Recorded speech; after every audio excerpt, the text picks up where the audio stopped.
പ്രസാദ് ഒരു നിമിഷം, ഒരു മിനിറ്റ് പ്രസാദ്.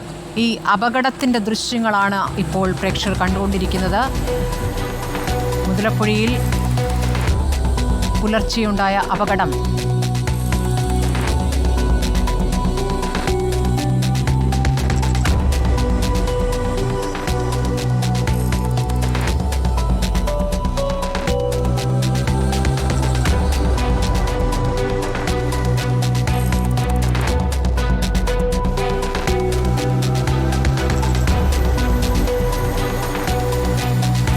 കരയ്ക്ക് തൊട്ടടുത്ത ഭാഗമാണ്. കാണാം ദൃശ്യങ്ങളിൽ തന്നെ തിരമാല ശക്തമാണ്.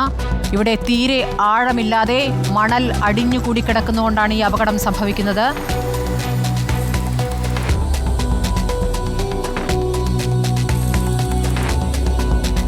വിക്ടർ സഞ്ചരിച്ച ബോട്ടാണ്. എങ്ങനെയാണ് അപകടം സംഭവിച്ചതെന്ന് ദൃശ്യങ്ങളിൽ കാണാം.